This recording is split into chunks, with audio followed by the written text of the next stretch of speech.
Welcome back, folks. Chris and Sarah, as always, the Zen Meathead podcast. We have an interesting one tonight. A mutual friend made a call and asked if we'd be interested in interviewing a freediver. We were slightly intrigued, got a call this evening, and here we are with some people that I am shocked I did not know ahead of time.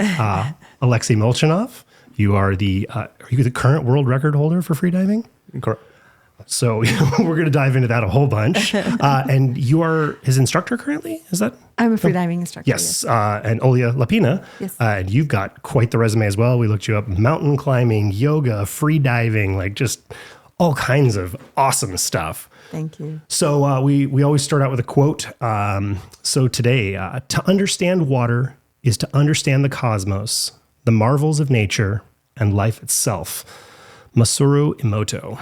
So, talk to me about freediving.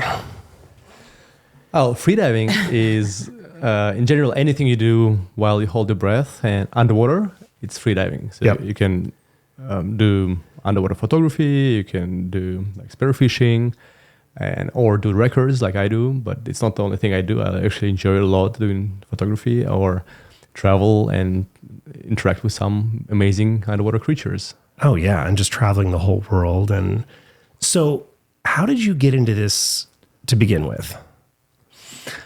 I think it's good memories from childhood. That's emotions and how I was diving when I was 5 years old. Oh, wow. And like chasing some little needle fishes. I think that. And I had lots of family trips when I was 5, 6, 7 years old.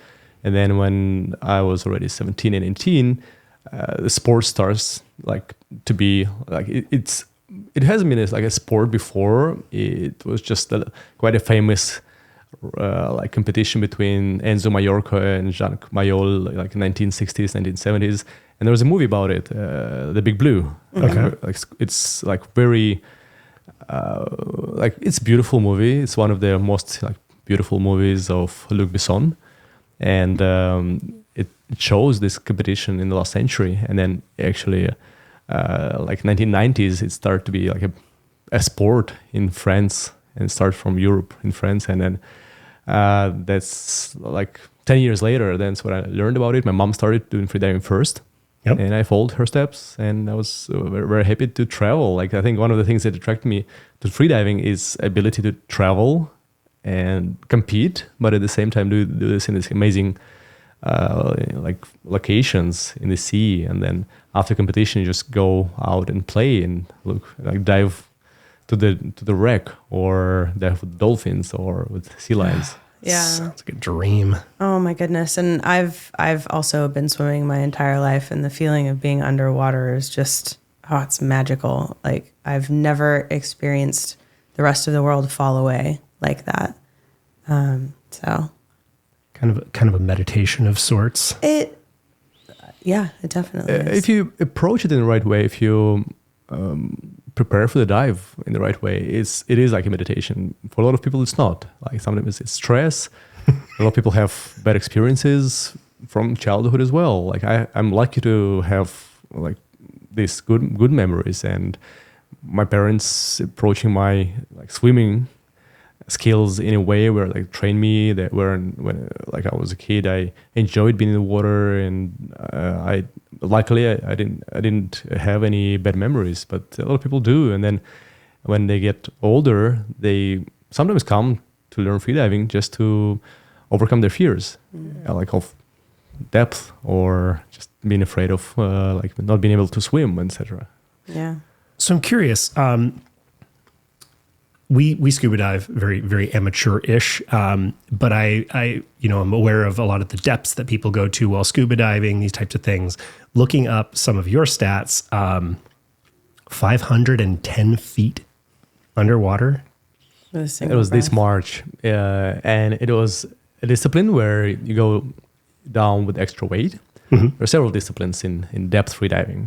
Like in general, you have like pool freediving competitions and depth freediving competition.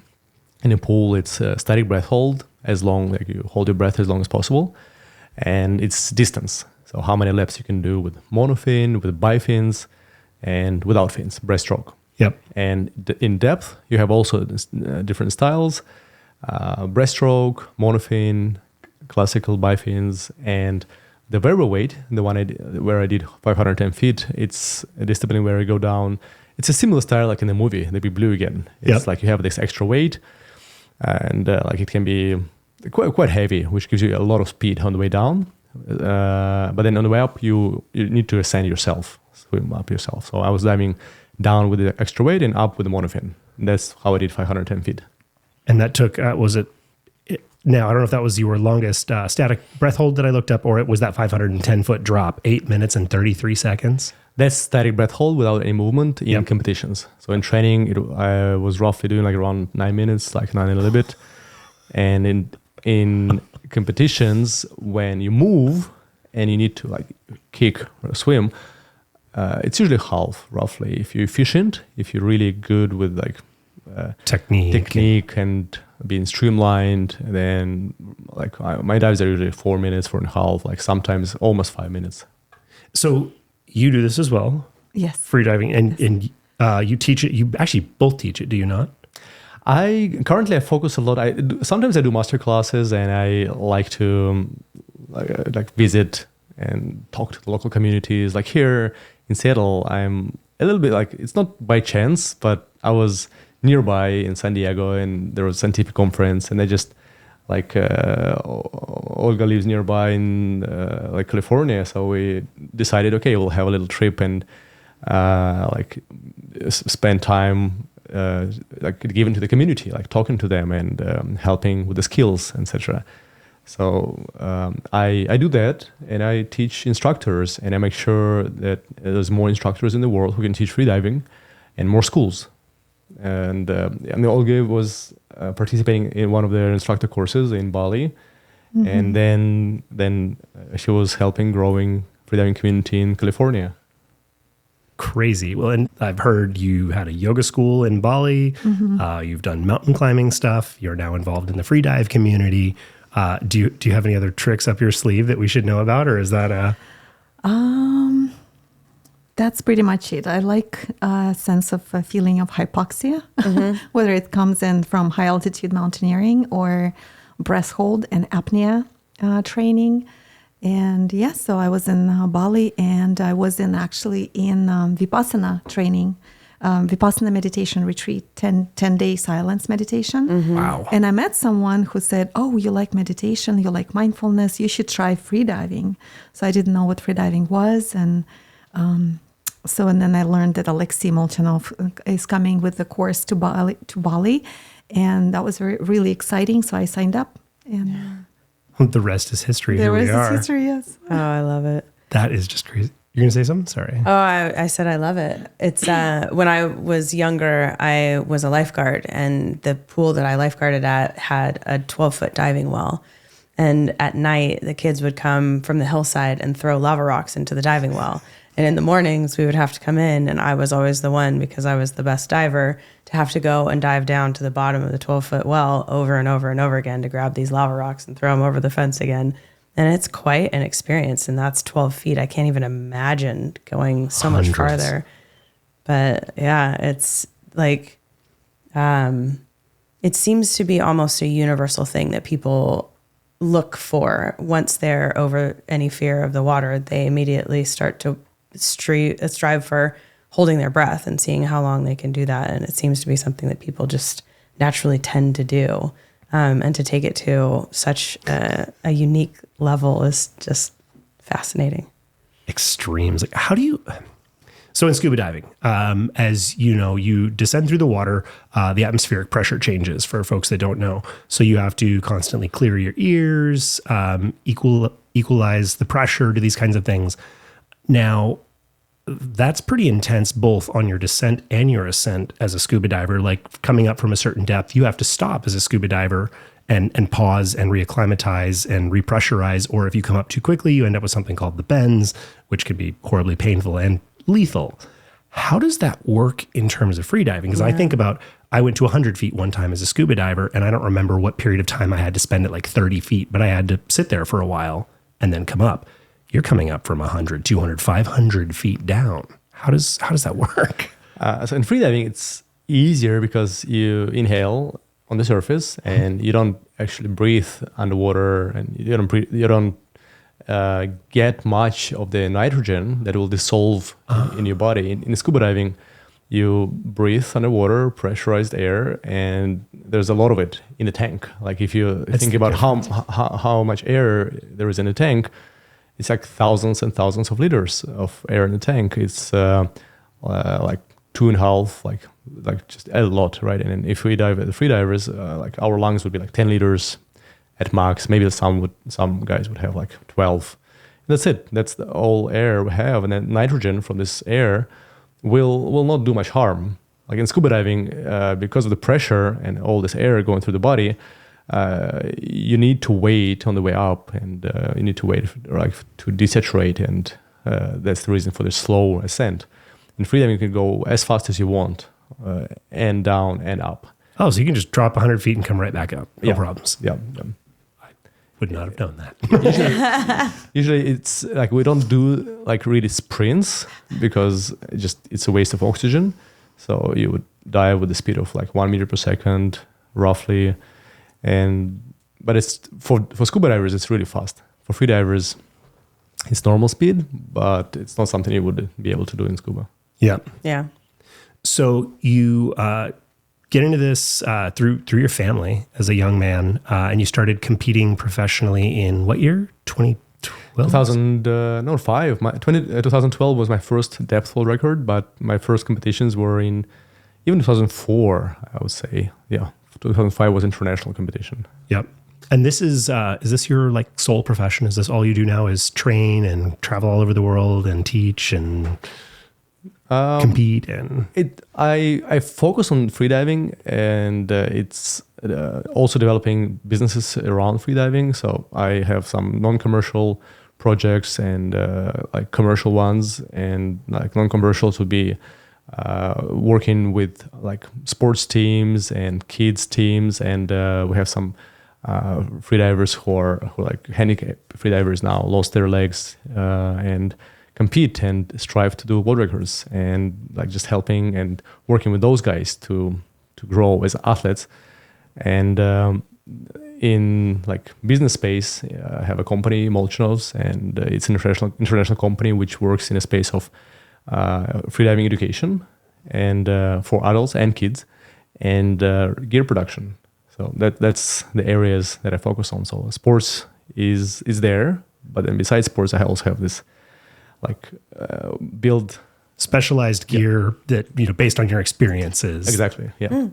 Very cool. Yeah. And it started like with the gear for professionals, but now it's also like for beginners, like all the levels, and gear is needed as part of the infrastructure. Like we need it to be there to provide a good experience.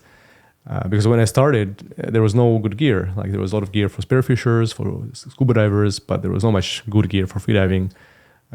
Like considering what we need, like how we need to relax before the dive, how we need to kick. Like the fins were not the right ones. But education as well. Like I think the most important part is education, because in education space, originally like freediving, like education was created or copied from the scuba diving courses, and it was like levels and nothing in between courses. And that's important because freediving is a sport, even though it can be like a activity.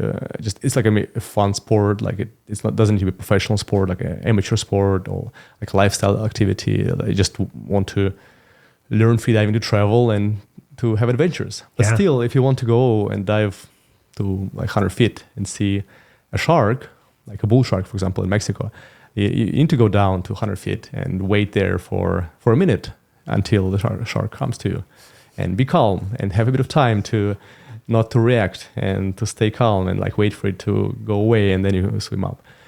And for that, you need a bit of training, and that's something like this was a big missing piece where like you can't really get better in freediving if you just do like courses from time to time. Yeah. You have to do a course to learn the theory, but then you need to train, and this training like it can be like maybe once a week even for the beginning, but then it's better to be a few times a week, like breathing exercises, like technique in the pool to become more efficient. And this part is really important. And this like training side of freediving was like innovative thing we brought into the sport. So yeah, I mean, obviously, like you said, breath work is a huge part of it. Technique and your swimming skills, the meditation, kind of like the Zen angle, if you will. And I'm curious about your opinion as well. You have a yoga background, which is a lot in breath work, efficiency of body movement, meditative, if you will. Holding my breath for any period of time gives me low-key panic. My goodness. And the thought of being underwater and trying to hold my breath for extended periods of time, and if I mess up and I'm down at depth, that could be really bad. How much does that, in your guys' view, play in? Like you said, you have to go down to 100 feet, see this bull shark, remain calm, which I have all kinds of stuff with, and then have the wherewithal to come back up. There has to be, I would imagine, a lot more than just simple breath work that you guys work on and train people that you're teaching to do this. Of how do you dive down to pushing your limits and not get past that? It panics me. I would say there is a quote, freediving is the way to understand who you are. And it's by Natalia Molchanov, which is Alexey's mom. And so in freediving, for me, there is a difference between setting an intention and goal setting. So if you are focused on the goal, then it's more likely then you will generate some kind of tension and pressure from the outside, but also pressure you apply to yourself in order to achieve that goal. So in intention setting, I feel like you kind of know where you're going, but then you focus on the present moment and take one step at a time. Or in freediving, 1 meter deeper at a time. And you, like Alexey said, you train, so you progress slowly. You start freediving, in a shallow depth, so you don't really necessarily immediately set up your intentions for super deep, but then you progress.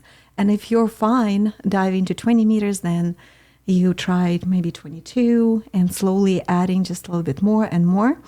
So, and what I like doing when I talk about freediving is relatability, is the fact that freediving is such an amazing, important technique or practice that you can do in order to be able to set intentions, to visualize and relax in that allowing. So you sort of allow yourself that depth. So all of this is really spiritual and meditative to me, and I just love it. Sounds amazing. Yeah, well, and you're in just your own head, right? All you've got is you in that moment. Yes. So, yeah. A lot of like fears and a lot of tensions come from it could be something we have like a expectation from ourselves, like high expectations of the result can make dives harder, and then Sorry. Yeah, and then we want to work with this mental side of things, like be very present, making sure that every moment of the preparation before the dive and during the dive, the focus is on what I do now, and it doesn't matter how deep I dive, but it's only important how well I'm swimming, how well I do what I need to do right now to be efficient and to save oxygen, and that really helps with the fears, and it really helps with the tension. And if you think about at any depth, you think about, okay, the surface is really far, and it's like the oxygen is there, and I'm like at 100 feet of water, 30 meters, then this thought will make you really panic and freak out. If you think about your oxygen reserves, you have plenty. We have a lot of oxygen in our body, and it expands as you go up. And we have our lungs expand when we go up. Yes, but we have a lot of oxygen in the blood as well. Yeah, and get better. I apologize, man. My coffee is just happening. Okay. Ideal timing for it. You're like crying. You were talking, I'm Yeah. like, please stop, throat. Always the worst time for it. Yeah. Apologies. That was my panic of just talking about holding my breath that long. I'm like, can't do it. Just can't do it. No, if you have, there are several things we can do to reduce this panic, and we also like you learn theory, you understand how much oxygen you have in your body, and then that helps. But of course, at depth, you might just have a thought, okay, like it's very far, I need to like rush up to the surface, but then that will just burn a lot of oxygen if you really rush back to the surface instead of swimming slowly. So that like your ability to refocus your attention and focus on the present moment is like a skill. You practice it starting from like first baby steps. You start with the very shallow dives and you practice how to focus on the present moment during the preparation phase and like very shallow breathe up. Like one of the mistakes people do is like try to overbreathe and hyperventilate before the dive. That's something which elevates the heart rate and make us even more stressed because like it creates more tension. So all in every phase of the dive, preparation phase, like the start of the dive, then the turn, the way up, there are these like key elements which you focus on, and that helps. Yeah. Yeah, understanding what all the problems can be, setting that intention, getting. It seems like it would be a whole lot easier to do, but coming from my neophyte perspective of giving this a shot, it's quite a lot. How do you guys deal with that? You know, you bring somebody new. Myself, I show up and I'm like, hey, I've never tried to hold my breath for extended periods of time. I've certainly never done any type of diving without a tank on my back. I assume you probably start folks in a pool, and then, like you said, just, you know, find a reasonable depth for this person and continue, teach the technique, teach the breath work, all this stuff, and just continue to repeat and build depth. Yeah, even start dry. So like do breath work before you go in the water on land. And it even starts with like slow inhale, slow exhales. Just you learn how to focus on different parts of your lungs. Start with the low part, then middle part, and upper part of the lungs. Then learn how to engage the back side of the lungs more instead of just the front part of the lungs. So study your lungs, understand them better, understand all the breathing muscles, diaphragm, and like control, develop better awareness and sensitivity in the like shoulders and neck area and the tongue. So just become more aware of everything which surrounds your lungs, and then do a bit of breath holds, dry breath holds and in-water breath holds, and then after that we do dynamics to improve the technique and become efficient, and then you do depth. Because if you have the breath hold, if you have distance, then when you do deep dives, you only focus on pressure equalization. Now, when you're doing more of these extreme, you know, world records or really pushing either of your bounds, I assume you have a diver, a rescue swimmer, somebody that can help if things go sideways with you. Of course. Okay, good. Yeah. Now, do those people usually, because that's my thought, you know, you're at 500 some feet, something goes sideways. Is that rescue diver just going to bring you up as rapidly as possible? Or are they going to have condensed air down there with them in a small like pup tank to give you to, how does that work when things get bad at depth? So usually we have freedivers to do safety, and freedivers would meet an athlete in the last, like, let's say 100 feet, like 30 meters. That's where it's high, like it's the hardest part of the dive, because you return, and then this last meters, that's where you get tired and you can get out of, like, it just can just be run out of energy. Run out of energy and oxygen. And at the bottom, it seems like it's the most dangerous part of the dive because it's really, really deep, but we have plenty of oxygen still. It's half of the time, half of the distance. And there we have like a video camera. In big competitions, there is dive eye, like a live stream from the robot. And judges, they see the athlete, and they see it on the video, on the camera, and on the sonar. And then if something goes wrong, like if they see that athlete is not moving or like he's stopped, they can launch the contraband system. It's the system which pulls the whole like rope and everything up with an athlete really fast. Like it might maybe take like a minute and a half to get everything up. So it's fast enough, and there is a lot of like support on the surface, medical team, organizers. So if something goes wrong, then there's multiple layers of safety to make sure that the athlete is safe. Well, and I'd heard, like I'd mentioned, I've got a friend in California who trained with somebody that you know, and he was talking about the fact that freediving and spearfishing supposedly are the second most dangerous sports out there to base jumping. However, considering how dangerous it is, there's only been, one recorded death in competition in the last correct 20-some years? Yeah, correct. So in terms of statistics, like freediving is great. Super safe. Yeah, and in competition, it's the safest place to freedive. It's dangerous to freedive alone. That's the most dangerous. Yeah. And spearfishers do this alone a lot of time, and then that's when if you push your limits, you die because there is no one to rescue you. So in freediving, the number one rule always is you have a buddy and you have somebody to rescue you if you are in trouble. But in general, there is no reason to push your limits. Like, it's very bad idea to try to do records and to push your limits outside of competitions, because that's like, you want to be in the competitions and with the support, educated, have a coach who will reason you and who will know like what is your limit, what can you do today, because sometimes we just cannot perform to our best. Like in previous days, let's say we did some result, and then the next day we just wake up and we might be able to do only 80% of our personal best because we didn't sleep enough, or we have something like emotional happening in our life, and we just cannot, and we need to discount.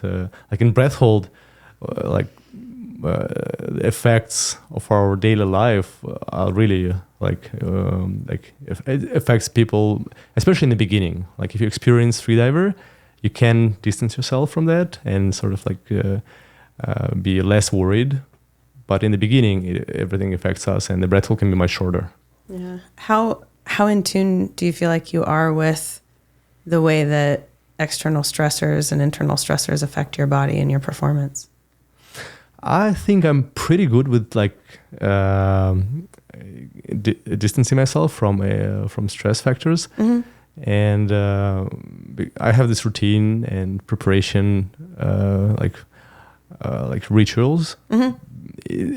There is nothing there which can sort of like ruin my dive if something goes wrong. So I don't have this superstition like something like everything should be really same every time. Mm-hmm. But there is like 10 minutes of the preparation breathe up where you just refocus all your attention on the rhythmic, very, very shallow breathing, and you manipulate your attention. You stop focusing on the objects. Like there is a technique which calls attention to concentration, where your vision should become a bit blurry, mm-hmm. and you don't pay attention so much to the vision field, and you refocus on your body sensations, and you can start you scan your body, and you continuously do so. And while you do so, you keep your mind busy, and then whatever happens outside, like if it's judges, like media, cameras, it will affect you less. So if you can redirect your attention in your body and observe this rhythmic breathing, then you're already in this meditative state before the dive, and it helps you to focus. Very cool. I'm curious. Touchier subject, I suppose. It's my understanding that your mother, unfortunately, has passed away. How did that affect you? I mean, you spoke about how, you grew up with your family. It was a big part of how you got into the sport. And I've read about her a little bit, and she was a huge name in the sport as well. Yeah, like the Wasn't world's she greatest the world's greatest at the time? Freediver. She had 40 plus world records in the women, among women, and this unfortunate accident, it was something that it actually motivated me to continue do records and continue her legacy in terms of education system. And like I realized that anyway, even though you can try to do freediving as safe as possible, it's nature, and accident happens like in the mountains and oceans, and of course I have learnings like, and like this accident she had was not in the training, not in competitions. It was I wasn't even there. I was in a different country at this moment, and like it taught like everyone, I think, in the freediving community that even during like shallow dives, let's say 30 meters, 100 feet, like 120, 150 feet, something can happen if it's a location with some current, it's unknown, there is no experienced freedivers around, and it's not an organized training, but still like it could something could happen to the very best. So I basically just don't do much of their like deep freedives outside of the competition. Like when I would do pictures, like photography, I'm usually playing in the range of like let's say less than 100 feet. That's usually is plenty if you want to do fun dives and photography. Actually, Yeah. Alexey, you just got back from Tonga, right? Freediving with whales. Yep. Oh, It's Wow. just amazing. Those Come back. creatures. can I go next time? I like that's on my bucket list to swim with whale sharks. And It was humpback whales. So any like, of them. yeah, humpbacks like 2 to 3 times bigger than the whale sharks. Like they're 15 up to 15 meters, so like 45 up to 50 feet long, and they're playful. Like in Tonga, it's one of the best places in the world to swim with humpback whales. It's organized, like they have licenses. It's allowed officially, and there are some rules in place. So if you go out with a licensed operator, like guide will like tell you like that you cannot really come close to the whale, and you respect. You never touch them. Keep the distance. But it's beautiful if you even like observe them from like 10 meters. Then it's beautiful, and how they like how the kids play around their mothers, and like males try to fight for their place near the mother, and it's really exciting. There was like some scenes when there was a male and there was like 5 more males around like trying to take his spot, and he was like so annoyed with them, like blowing bubbles and like trying to keep them away.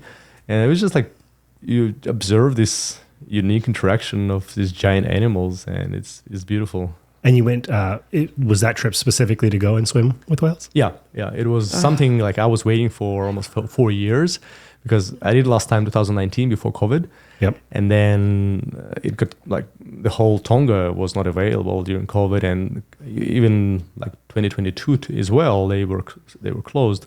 So this year, it was the first year they got opened. So neat. So you've been featured in a number of movies. One of them I had definitely heard of, The Deepest Breath, which was released last year, 2023, I believe.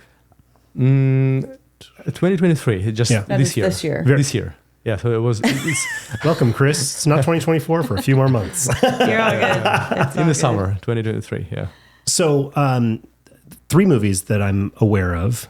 I'd love to talk just a little bit about some of your experience with that. I mean, with all that you already do, getting film crews involved, trying to tell this story, what was that experience like for you being involved with that creative process? Well, specifically about this movie, I knew the guy, like the story. There was a story about Stephen Keenan, and he rescued me in one of my really like deep dives in one of the World Championships. So it was an honor for me to participate in a movie about him, because I knew him since many, many years. And I was like extremely sad to learn that he passed away. Like if you haven't seen the movie, like highly recommend. It's tragic. It's like it tells the story of both people that I know really well, and Steven and Alexey as well. And Alexey Zucchini is one of the like strongest female freediver nowadays, and she was taking an example of my mom for many, many years. And it's tragic, but it's beautiful. It's a very beautiful story. It shows this dangerous part of freediving, where like if you dive again outside of competition, and then this the Blue Hole in Egypt. It's a dangerous like dive site. It's this vertical like tunnel, like it's a vertical tunnel in the coral reef, and you dive to 60 meters, almost like 200 feet, and then you need to go, and there's a like exit into the open ocean. You need to swim another like 20 meters, and then you go up. And so you go down 200 feet, out into the ocean, like another 60 or something feet, and then you swim up back. And freedivers, it's not like it's been like a dream for a lot of freedivers to swim through the arch, like the arch in Dahab. There's like t-shirts in Dahab. Like I've seen the arch. Yeah, that's like a t-shirt like for freediver to be proud of. And not many freedivers did it, and especially a woman. My mom did it, and Alexey wanted to do this as well. But in general, it has been like a very dangerous dive site for scuba divers as well. And because at this depth, you have to be technical. You have to like learn technical skills and have like a special equipment for scuba diving. And a lot of scuba divers tried to do this without skills and gear. So like hundreds of scuba divers died there in the last 30, 40, 50 years. Lately, not so much because they become very strict with the rules. But like in 50 years ago, 40 years ago, it was like... do whatever you want. Yeah. Wow. And Natalia was the first woman, right? To go. Natalia was the first woman who did the arch. I was like the third man who did the arch. So that's the movie is really great, and I love it. I love to tell the story and like to tell the story about freediving, and especially through the movie. And this was one of the latest movies, and there was a few more before that. Yeah, there were two others I'd heard of. Religions of Sports, and the other was, I believe, titled in Russian, so I was not able to translate that. One Breath. I'm guessing that's what One Breath is a feature film. I was not there, so it was a bit of help in terms of scenario, but it's a feature film about my mom. And there's a young guy who plays my role. So I was not there. Oh my goodness! But Religion of Sports is great documentary about competitions in Bahamas. So it's out there. You can find it. It's Religion of Sports, and the name of the series is Rise, and it tells the story about our competition with one of my competitors, William Trubridge, in Bahamas, and it just shows the sport through this vertical blue competitions there. Another thing that appeals to me is that Natalia came to freediving not young, so she was 40 something, right? So 45, and she was able to achieve amazing results in freediving. She started in her 40s and became one of the most decorated women in the sport. Correct. Wow. Correct. So then you growing up, you weren't she wasn't that amazing at it as you were coming up. That was as you were older, or where were you in that mix? I don't know how young or old your mother was. So she was 40, 41 when she started, and she did world record on her second year in freediving. But were you a younger kid when she was doing that, or were you older? Were you an adult, or how did that? I was 17 years old when she started. So I was 1 year behind her. She started first. Okay. And she was already getting famous in freediving when I was just a beginner. And so I was always just helping her. In the beginning, I was helping her with the school. And my first record I just did 4 years later, when I was 21 years old, and it was a record in the pool. It was 250 meters with monofin. And then my first depth world record was 2012. So I was already freediving for almost 8 years. And I was a student, so I was in university. I didn't really rush to try to do world records fast. And I don't think I even thought about world records until 5 or 6 years later into the sport. I just enjoyed it. I was pretty good. I was strongest in I had national records, but I didn't think about world records. And it was good. I think if I would rush and really try to do records too fast, maybe I would be tired of or burned out. But having this balance between like doing the records, but having fun and playing with the camera, like enjoying the ocean, I think that's something that allowed me to be in the sport for already 19 years. Yeah. Well, and what strikes me about watching you is how peaceful you look. You just like it's elegant and it's smooth, and you just look like you're like nothing could touch you. It's amazing. It's it's breathtaking. Yeah, it's a skill. But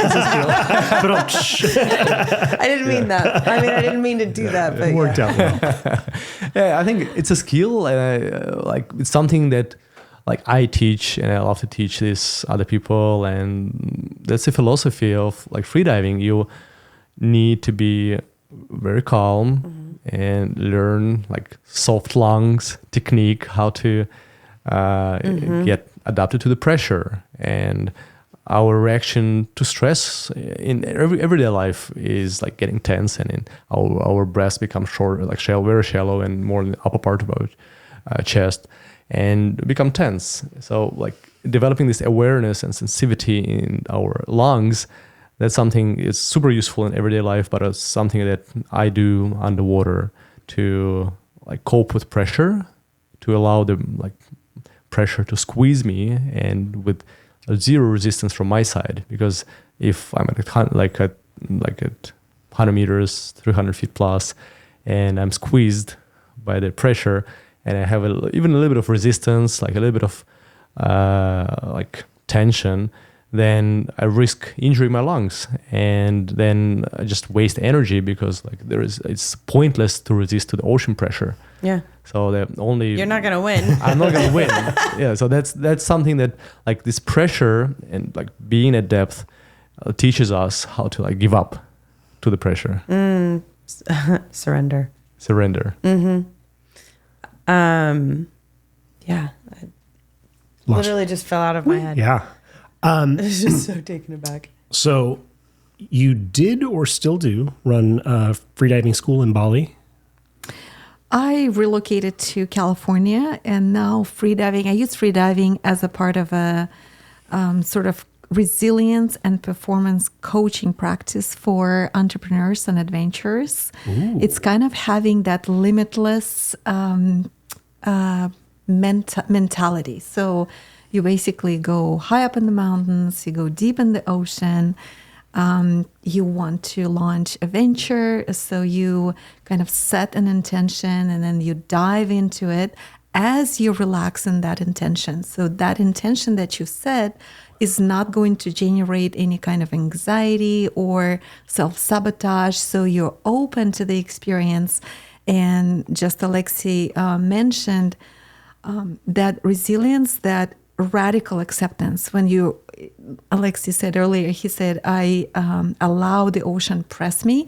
That's exactly it. So we just sort of like not fighting with the outside world, but embracing it and being soft in whatever comes our way. So I feel like there's an opportunity to help a lot of people. And earlier you were asking about trips to with wildlife with Alexey, and if you follow him on Instagram, he posts about those trips. But also potentially maybe thinking about doing retreats where we can bring folks and just immerse them into this world. And if I were to come to you and say, here's a practice that you can comfortably do, because you only need maybe a pool, just drive over to the pool, maybe an hour in a pool. Mm. Or you can go to Lake Washington and spend an hour just doing shallow dives. But if I give you a practice that will deeply relax you, activate your parasympathetic nervous system, detox you, because I hope you ask Alexey about physiology of freediving, because it's just the whole other area. It's incredible. And make you stress tolerant and clear in what is it that you want and how to approach it, how to use freediving technique and freediving way of approaching other things in life. Isn't it just amazing? Yeah, I literally just wrote, what other areas do you use this technique in? So. Listening to you speak earlier, I was thinking the same thing. I was like, you have to take so much of this into everyday life because you can learn to be calm in a stressful situation 300 feet underwater where you could die. Suddenly the guy in front of you who doesn't take off immediately when the red light turns green, probably not that stressful to you. Probably doesn't bother you terribly. Right? It doesn't. No, it's true. It's true. And I think for me, like I already have it in me because I do it for so many years. I love hearing stories of students who tells like their stories when how they got in freediving. They were like stressed, and especially some high stress professions from like entrepreneurs and lots of stress because of like whatever logistics, money like a couple of years ago, like COVID and all that, and being able to just stay calm and distance from this whatever like stress, and like be like in this position of observer, like look at it from outside.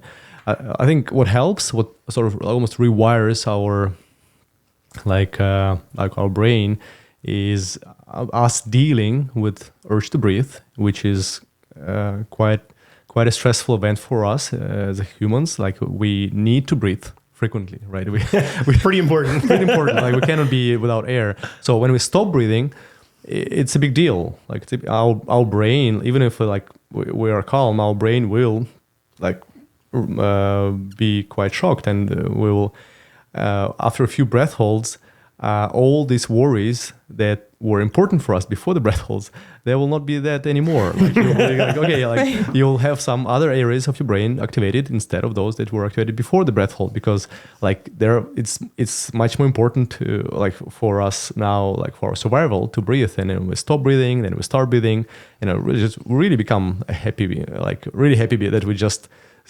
started this like breathing after the breath hold, and that's enough. Like you become very satisfied with just breaths, and I think that's something that have this very interesting effect, and it's a lasting effect. Like if you have a breath hold session, like even dry, right? In water, it's even more powerful, but if you have this breath hold session, then it lasts for a day, and then it has this short-term effect, but then it also have a long-term effect when you learn how to like distance from discomfort. Like you have this urge to breathe, and then we learn how to calm down, and after each like urge to breathe, we have these contractions, and your breathing muscles pretty much contract, like, and if you react to these contractions, you inhale immediately.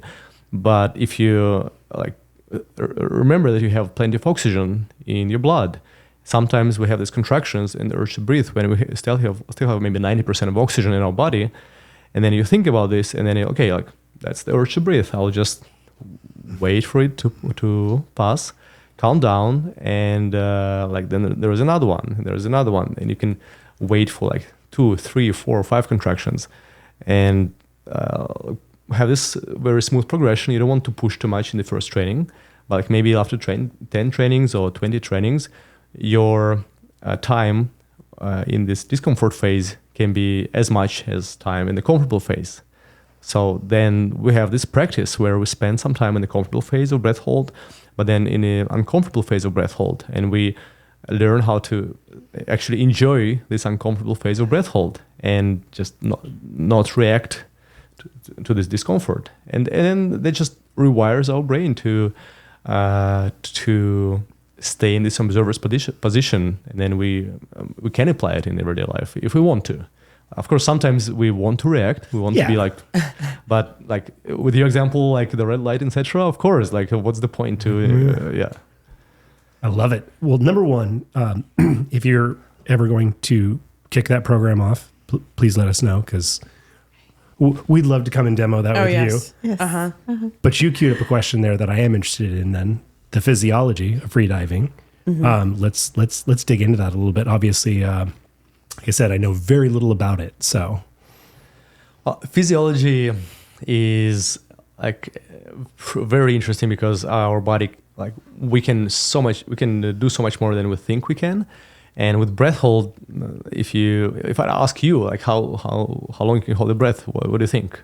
in what is your tops? minute? It's like you think that this Really? is your ability, right? No way. What is it for you? I've gotten to almost 2. Almost 2. Yeah. And with a bit of practice, like within one session, if you already tried and you did almost 2 minutes, you probably can get to 3 minutes, like immediately, like just with a bit of tweaks in preparation, breathing, and the way how you relax during the breath hold.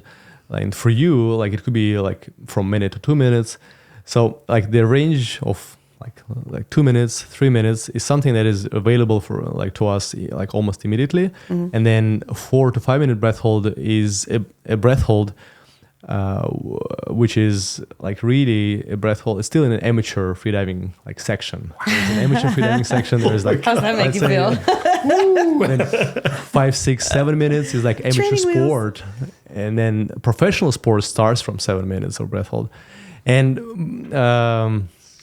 basically, freediving shows us how much more reserves we have, how much more we can do. We have a lot of oxygen, and when we hold our breath, we have this effect that we call, like, in general, everything what happens, we call mammalian diaphragm reflex. But then there's a blood shift that happens when our body realizes that we want to preserve oxygen, and we actually don't breathe. And that's a blood being redirected from extremities, from our like skin and arms and legs, more towards the core, like lungs, heart, and brain. And it really trains our blood vessels, our central like system. It gets more blood, and our lungs can take up to additional like a liter of blood, which is a lot. And it's just like a gymnastic for blood vessels. And if we do it in the right way, if we don't overtrain, because you can also overtrain like in any other sports, but if you train like in this way, your body is very, very efficient, like redirecting the oxygen to your brain. And there is a myth about like danger for the brain, like because of hypoxia. Maybe you heard about like, okay, this is like dangerous to hold your breath for 5 minutes, and it's bad for you. Certainly heard of it. Yep. Yeah. So it's one of the myths where it's not really true, or not true at all.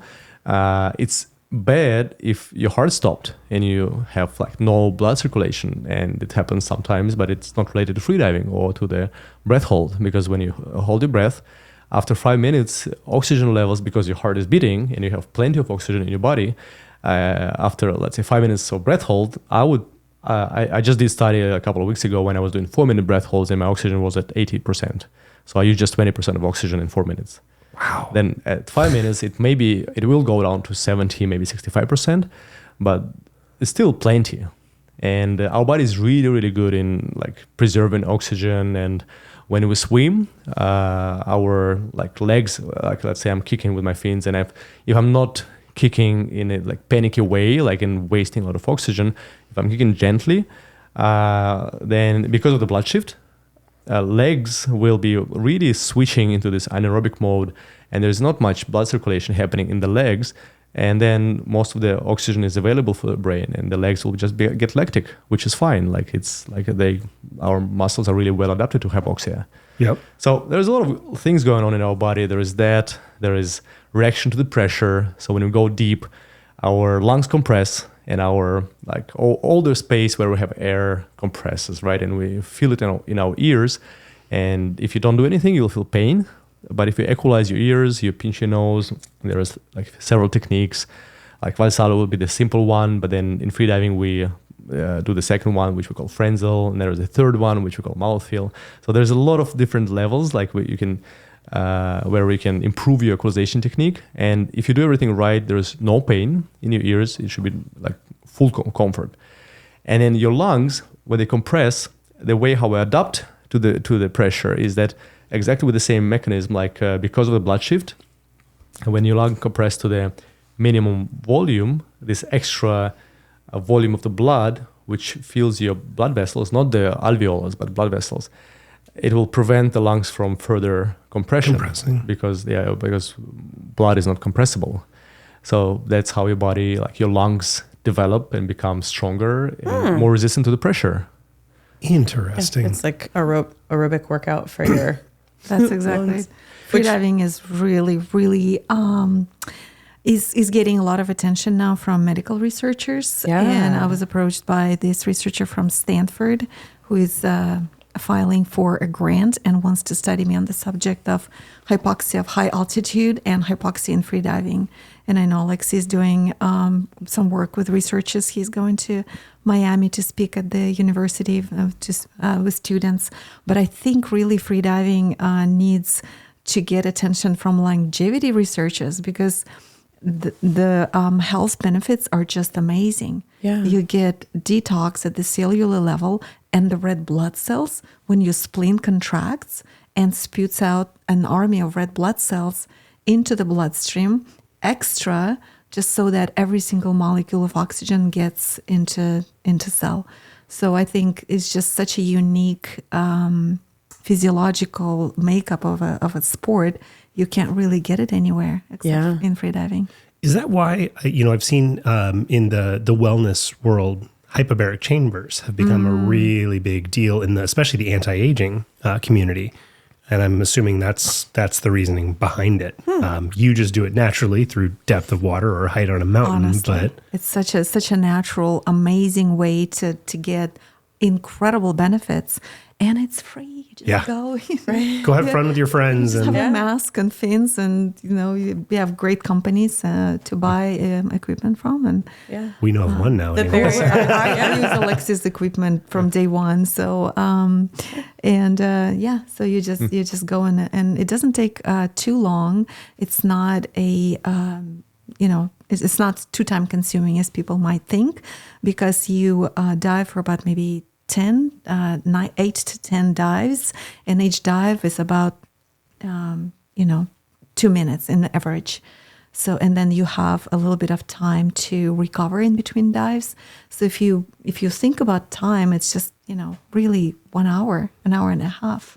And you're done. And you're done. And then you basically have lymphatic drainage, you have massage, you're pressed, you're detoxed, you get red blood cells, and it's just amazing. Win, win, win.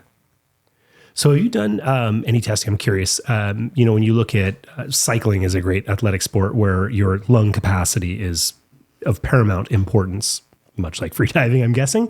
Have you done any of the athletic testing on that to see like how you stack up against other sports? Or because I would have to imagine you, especially with as long as you can hold your breath, the depths you can deal with, you have to have obscenely crazy lung capacity and aerobic abilities.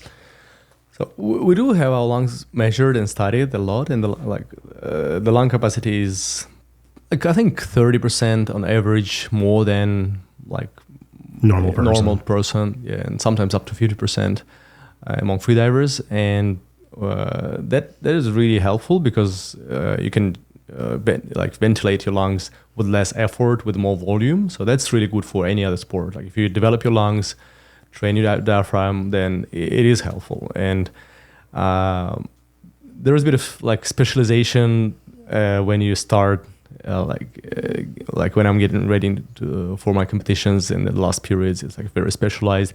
I don't do a lot of aerobic trainings. I actually switch more to anaerobic trainings, like some weights, squats, like specialized like squats and swims with resistance in the pool. So then the capacity in some generic sports will of course drop because I don't need to do like really perform high on the bicycle. But in general, I love all these other sports, and I do bicycle sometime. And even though I don't train it much, just like a little bit for recovery, then performance is really high. I can really do well, and I would imagine. I think my heart rate, even though I don't do a lot of aerobic workouts, it's still pretty low. Like it's around 36, 38 when I sleep, and it stays the same. It stays like very low, even without much of aerobic training. So usually we have a lot of we see a lot of athletes who do like cycling, running, swimming, a lot of aerobic workouts with a very low heart rate. But with me, like doing these breath holds and freediving, I maintain this low heart rate, even though I don't do something that usually training specific to it. Yeah. Well, I'm curious, you mentioned, like 30 to 50% higher capacity. Is that a function, do you think, of, some people are just born and built differently versus you can train it? Me, having done no intentional breath work, lung training for this type of thing, I obviously can improve by being taught technique and these kinds of things. Do you think that I would actually be able to, or someone could increase their lung function and capacity just through doing these types of training and work? And You can. And I had my lung volume was like 6 liters before I started freediving. And I was a very experienced swimmer before that. And then now it's on average 7.5 to 8. And that's without packing. So then you have extra stretch with a special technique, which we call packing, where you inhale, like get full lungs, and then you just pack another 2 liters on top of it. So yeah, and like before I started, my overall like lung volume will be 6 liters plus residual volume, which is 1.5 roughly, so 7.5. And now it's more towards 11. So like I inhale like 7.5 to 8. Then my residual volume is another 1.5, so it's 9.5 total. And then I pack another 2 liters, so like 11.5. And the packing just allows you to stretch like your lungs even a little bit more. I do this only for really deep dives and for you don't really need to do it in everyday life. Yeah, unless you want to belch really loud. Yeah, but it's just helps you to like just train your lungs more. But if you see videos on the YouTube and you see freedivers do that, like inhale, then you can do it like anymore. You need to like stop and relax your lungs.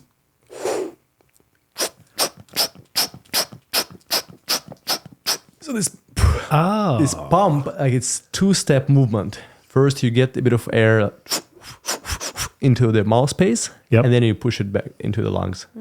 But you want to do this only when you already practiced it enough. Super full. Yeah, super full, and then only if you feel comfortable with the full inhale. So sometimes people start to do this packing too early, and like even before they get comfortable with full inhale, and then it's actually risky because you can actually injure your lungs.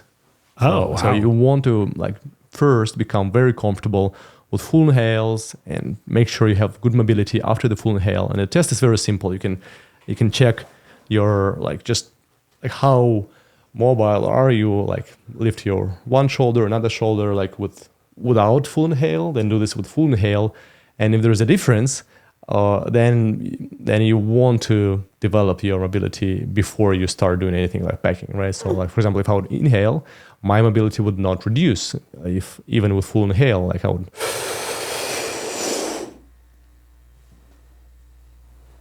Still got the full movement. Yeah. And sometimes like if you're really tense in your rib cage, you inhale.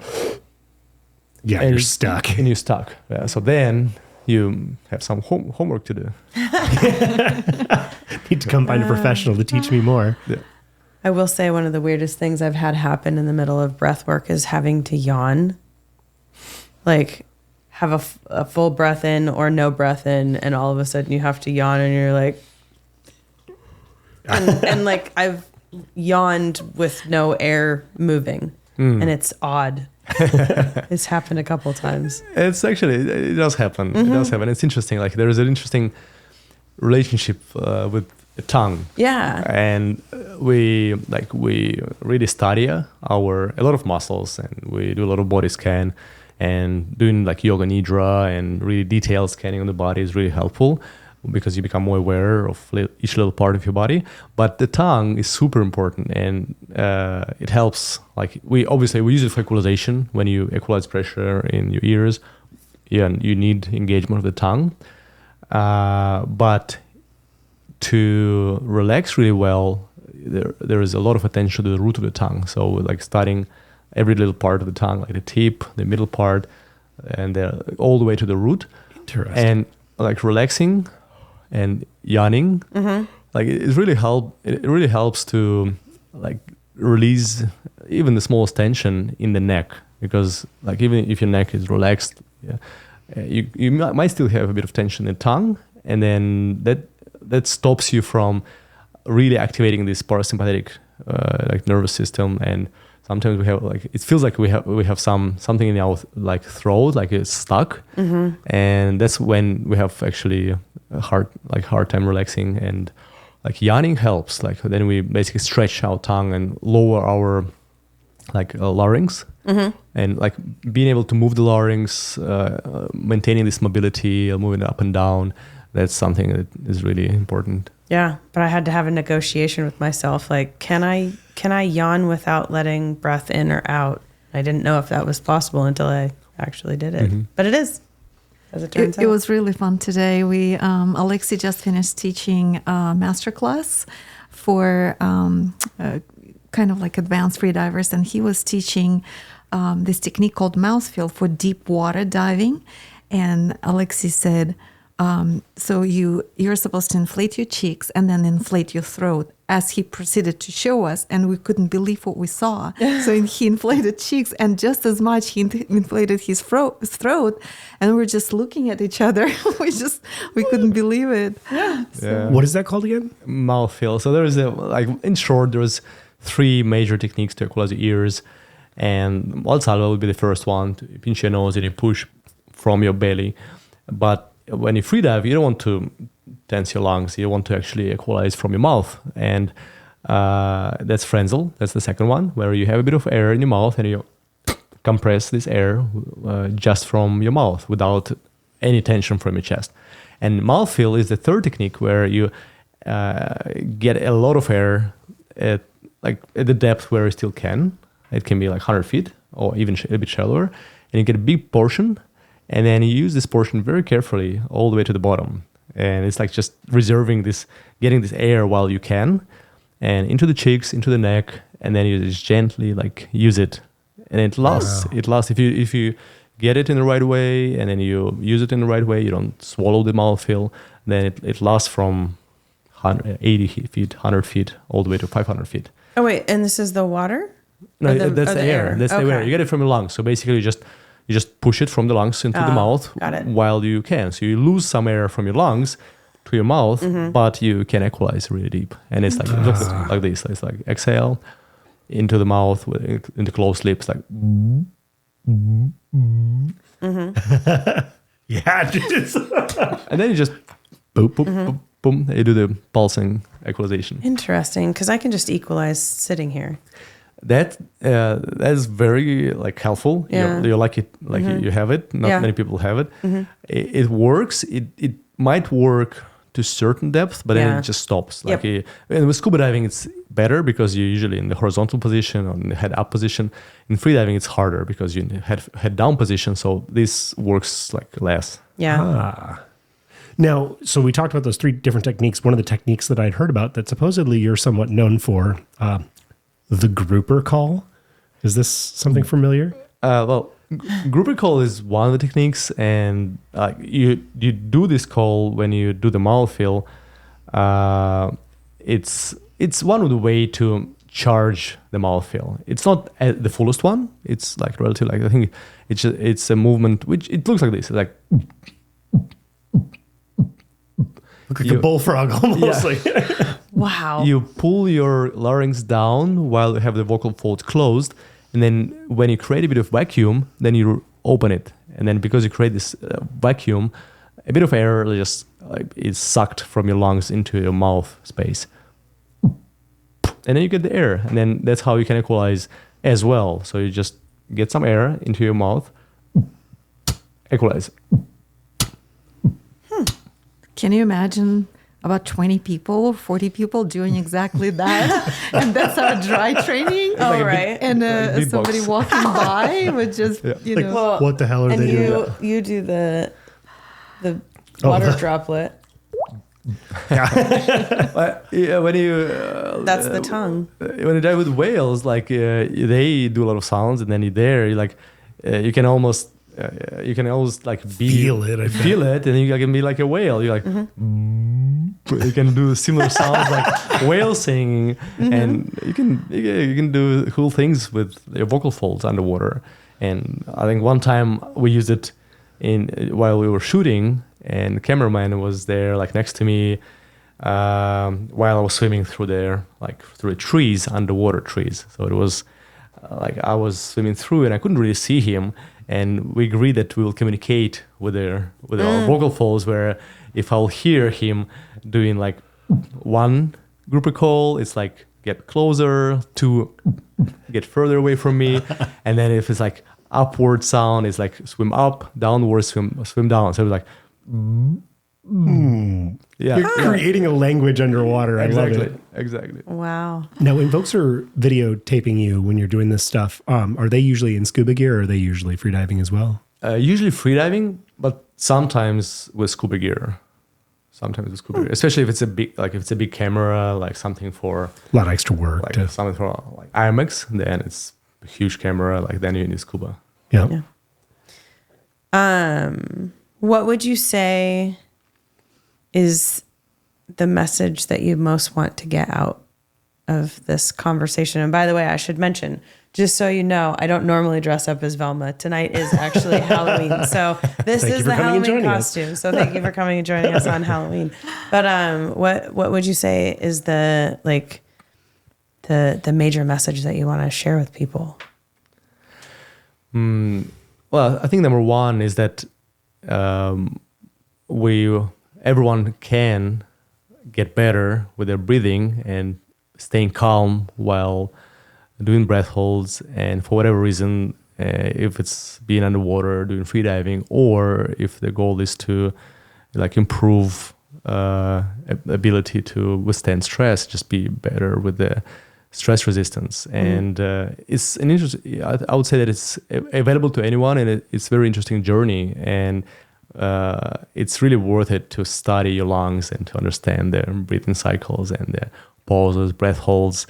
Yeah. And I think fear of like breath hold and some myths, like I mentioned it earlier, like some that could be dangerous, stops people from doing this. And like I think I love like talk about it, to educate people that it's not as dangerous if it's approached properly. And like the biggest danger is diving alone, of course. We don't want to dive alone. And then if you don't dive alone and you have someone to guide you and show you these exercises, then there's a lot of benefit. Yeah. Well, we don't dive alone anyway. It's just not a good idea. Yeah, bad news. Do you guys have cool new projects coming up? New exciting things on the horizon beyond what we've spoken about, or that you can talk about? There's so many usually. Yeah. What we can talk about? Well, next year you will see some new movies. That's as far as I can say. So some new movies you'll be involved with. Yeah, there'll be a really great movie about freediving next year, and something that I really want to like be involved in and like develop is like new types of sports events in freediving, where it's like a Grand Prix series where it's going to be televised in a different way. So now you see freediving events from this dive, from this underwater drone, and I believe that there is a lot of potential in freediving to be televised and like organized in a different way. So that's something I'm thinking about. Considered a video game?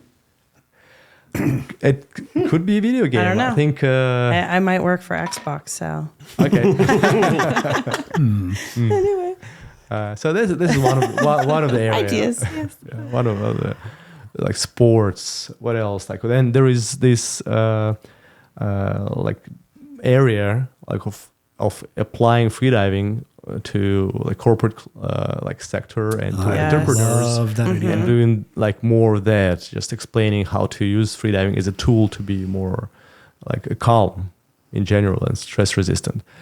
There is that, and it is. I think it's natural. It's already going on. It's not a new project. It's already there's a lot of freediving schools around the world and a lot of freediving instructors, and we just repackage and create these new products from existing like practices in freediving. That's already exists and it's already available. Just we need more corporates to learn about it and to want to use it. And that's, I think, something we'll see more in next year. Well, it sounds like, excuse me, you've got that going now already. You're kind of Is your school So already exciting. started, or is it? Yes, we're already coaching. So How do people find that? it's incredible. So my passion is to deliver freediving as a practice and make it relevant and relatable to pretty much anyone. So we all have this enjoy this human experience. Why not make it relaxed, right? If you go into through life and being a human in a relaxed way, it's just everything is so much nicer and so much better. So, so in freediving, it's kind of like a reset, as Alexey said earlier. So it's it resets your values. So when you're underwater and you're sort of suspended in that space, your mind is empty. Your thoughts, if there are any, are tangible. You have heightened awareness because you kind of can touch almost a sensation of fear or a sensation of relaxation or tension. It becomes really, really tangible. And your only currency, the only thing you want and need is air. Yeah. So in our life, there's so many things that we want, and air we don't even think about. Yeah. We just take it for granted. So. Yeah. All the time. So if people wanted to track down your training, is there a website they can go to? Is there how do they track you down? Still working on a website. I still use balifreediver.com for trainings. Going to Bali soon with a group of people to introduce them to freediving, and some books. Yeah. I mean, we've been wanting to go to Bali. Now we're interested in freediving. How old was your mom when she started? In her 40s? She was in 40s. Yeah. Actually, exactly. I think 40, like almost 41. Oh, okay. I was. 45. So I'm a little late to the game, but You were 45 when you started? When I started, I was 45. Okay, I'm 48. I'm in. Let's go. I'm about to be 45, so maybe it's time to give something new a try. Yeah. Well, and we got introduced to this this new breathwork meditation, and I'm like, yeah, let's do it. And he's like, it terrifies me. I'm like, It's Alexey scary. has breath work. I love them. Online We have training. a program. It was designed not only for freedivers but for anyone. But it's on our freediving education platform, and you can just, if you go to Molchanov.com, you will see in search, just type breathwork, foundational breathwork. By me. So it's a 12-week program. It's super easy. Just follow me, doing exercises and explain the exercises. So you just walk people through in a video, basically. Yeah. And it's called, is it motion.com? Foundation. Molchanovs.com is our yep. international company, molchanovs.com, and there you search for foundational breathwork. And we Excellent. could probably send. Don't worry, I send wrote the it down. link, share the Yeah, link. we'll talk with you guys to make sure that we cover, all your socials, all the programs, all the links. We want to make sure that everybody knows how to track you guys down and find out more. Yeah, I've been a water baby Thank my you. whole life. This sounds so fun. Yeah, this sounds super exciting. First case of swimmer's ear at 3, and so I've been swimming my whole life. Sounds like we're gonna have to come visit both Have of you you. in learned Bali. how Oh my gosh, that would be amazing. treat your swimmer's ear, or how? I don't get it anymore. Okay. But he does. I do constantly. It's usually because of dirty water, or if you have some water left in your ear and you just go and you don't dry your ears.